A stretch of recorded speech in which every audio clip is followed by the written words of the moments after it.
Hi, my name is Gwen Rively, and welcome to my website. Today we're going to be learning about different strategies to use in the classroom that will help native English speakers as well as English language learners. And it's really important to get these strategies to be well known. They really need us to be there to help them.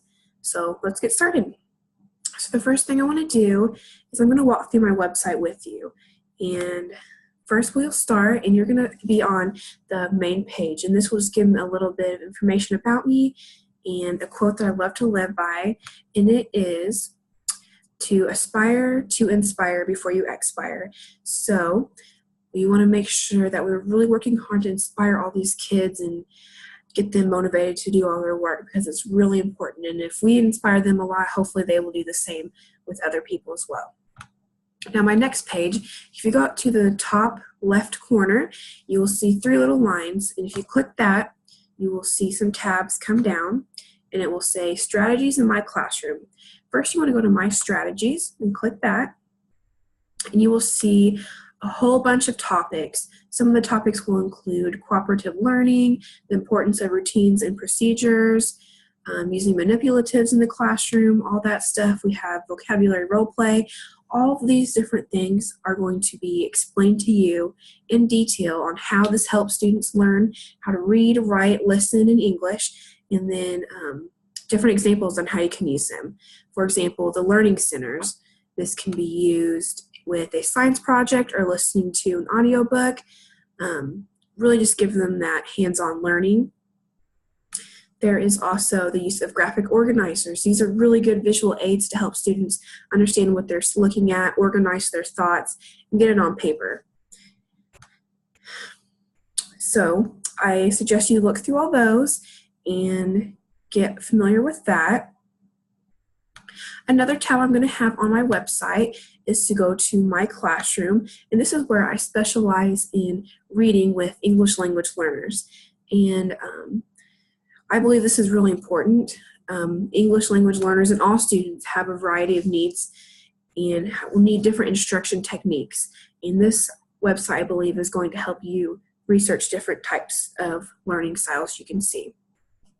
Some students that come to our classroom, they might have little or no prior literacy instruction, and that is why it's so important for us to be prepared and well practiced with different ideas to come up with. And I also believe that reading is one of the most crucial skills that a student will learn while in school. If you think about it, if you can't read, I don't know how far you're going to make it. And as sad as that is, it is so crucial for them to be able to read, especially with English. A lot of countries, even that their native language aren't English, they are expecting people to know English. So the ability to read, speak, and write in English is what's going to help them be successful. So that's all the more reason why it's so important. So on this page, we will be looking at different strategies to help English language learners read. And the first one I have is read alouds. And this is when a teacher reads a book or any form of text in front of the classroom. And this is really good for them because the students can hear the words being said to them, and they're not struggling to read it and understand what they're looking at. They can just hear it. They don't have to worry about looking and understanding how to say the words.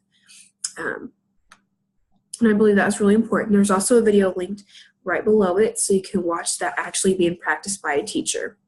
Another one I have is guided reading, and I like this because while listening to a teacher talk, it's not that personal.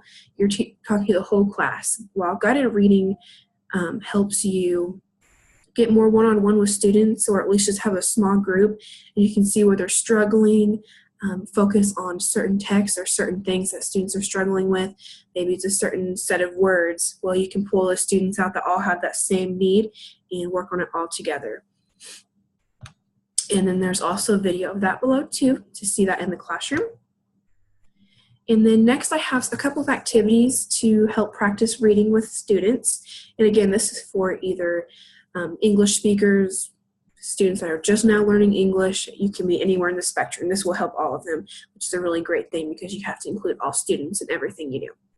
The first one is the picture quiz, and this is when students will read a story, but instead of having more words to look at, they can focus more on reading the book and then answer the questions within pictures. So that might take a little bit of stress off of them to understand all the words. Instead, focus more on the story, get that understanding of it, and then take a quiz of pictures you can just look at.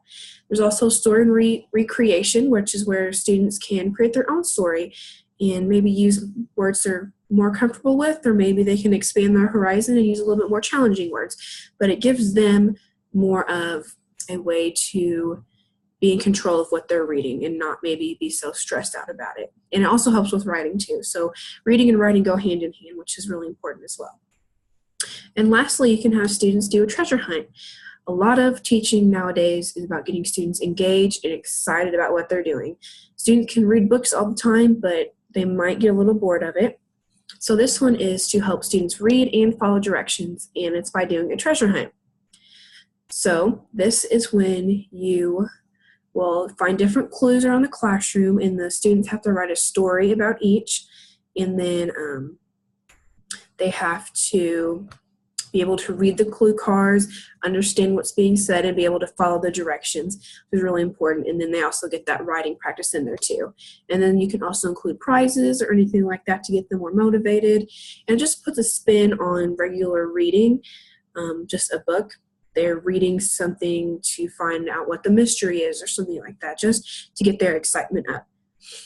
So that is most of my examples. If you're wanting more information, you can click on the links below all of this on my classrooms page. And there's going to be more websites listed for listening for ELL students, reading for more information on that, and then also writing activities for English language students. And again, if you do have any questions, feel free to let me know. I hope my website was of use for you.